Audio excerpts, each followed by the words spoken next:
Representative Davis, welcome to the chamber. You having fun yet? You've made quite a splash in your short time here on the Hill. Within 5 weeks of session, you made headlines for wanting to prohibit early voting. It was merely a freshman flub, from my understanding. So I must ask you to confirm that this bill would, in fact, not prohibit early voting. Is that correct?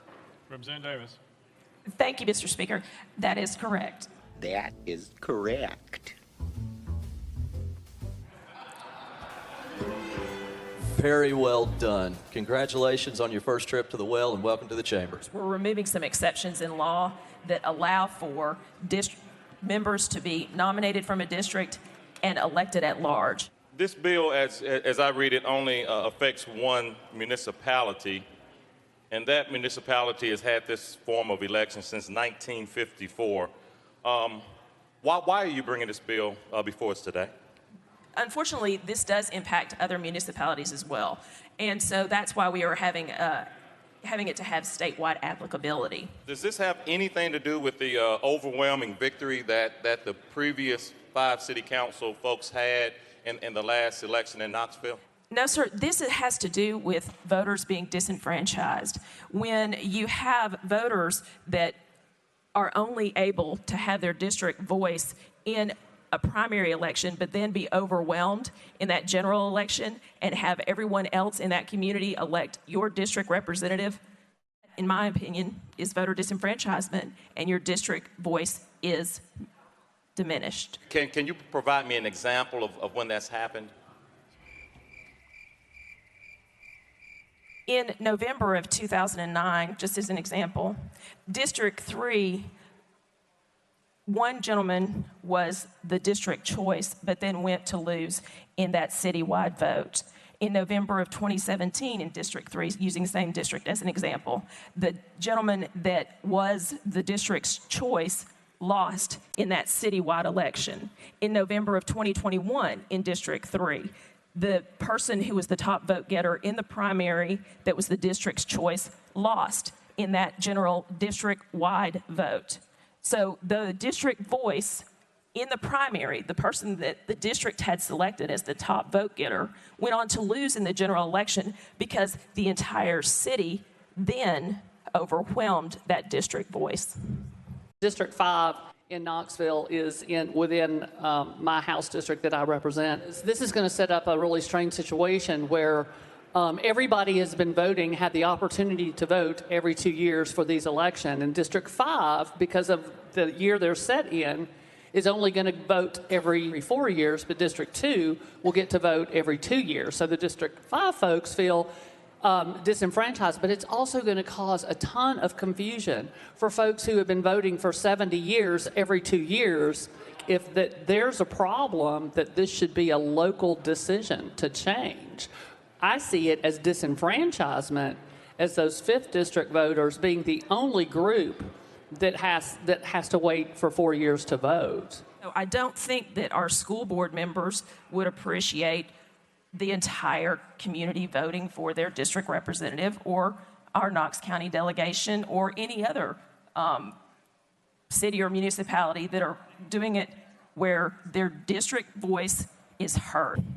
It says, notwithstanding any other law or charter to the contrary, no member of the legislative body of a municipality, a popularly elected school board, or any other similarly constituted and elected board or commission of a county or municipality shall be elected to such office through an election procedure requiring candidates to be nominated from a district and elected at large. But such members shall be elected from districts as established by the appropriate county or municipality. This is not coming from the people. Talked to thousands of people in that district and my district over the last year, and no one is asking for this. We're talking about a very tight, well-connected city. It's not quite the same thing as statewide. And it's brought sort of a collegiality between the districts, and it lends to a council that really relies on each other and works really well together. And so the fact that no one in our city is asking for this, or there's certainly been no call that I have heard except from up here, shouldn't we let the locals decide that? In terms of the voice of the community, that still will be even more recognized and more amplified when you have a district representative that is chosen by that district. And I don't think that this interferes with the collegiality of any legislative body, because when you serve on those bodies, we turn to each other and look to that person as the expert or as that voice and that vocal voice for that community. And so this allows and affords for that voice to be heard and to be amplified. Thank you. All right. I am a property qualified voter in the city of Knoxville. I do get to vote in primaries in the city of Knoxville, and my voice is not represented by, obviously, my beliefs in the city of Knoxville. Anyhow, having said that, I see this bill that you have here is going to amend Tennessee Code Title II and Title VI. So I must ask you to confirm that this bill would, in fact, not prohibit early voting. Is that correct? That is correct. Very well done. We are voting. Aye, 73, 20 nays. Are we having fun yet? Thank you, Mr. Speaker. This amendment is to exclude from application meetings of a governing body held to conduct disciplinary hearings and meetings where there are no actionable items on the agenda. Essentially, this bill allows for a governing body to have a public comment period. And with that, I renew my motion. Representative Davis renews her motion. Any discussion on the bill? Could this possibly limit citizen participation and the ability to participate in that public comment? I have a concern about if you had a very contentious issue, that being applied unequally.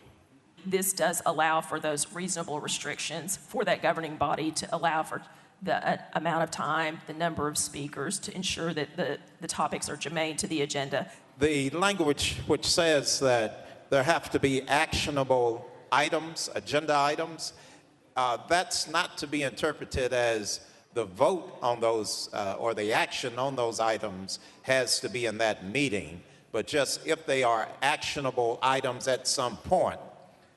Essentially, what that does address is there were some concerns for some groups about workshops, that they didn't want to have too many public comments or that to take up their time for those workshop meetings. They wanted to essentially allow for public comment to be on the governing body's meetings where votes would be taken, where there could be potential action for those meetings. Does that answer your question? Representative Hardaway. I'm not sure, but I'm going to rephrase it. Even if the vote for that actionable item is not on that date or in that particular meeting, in some regards, I would say that we could schedule debate for one meeting, a vote for the next meeting.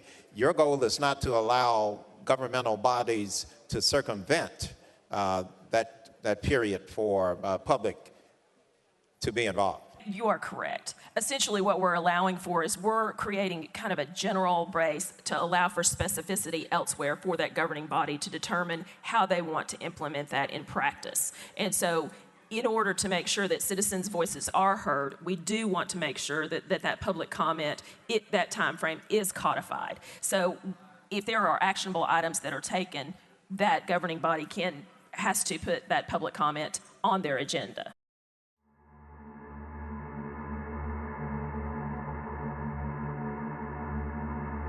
Pumpkin pie. That is good to hear. I'm a big fan.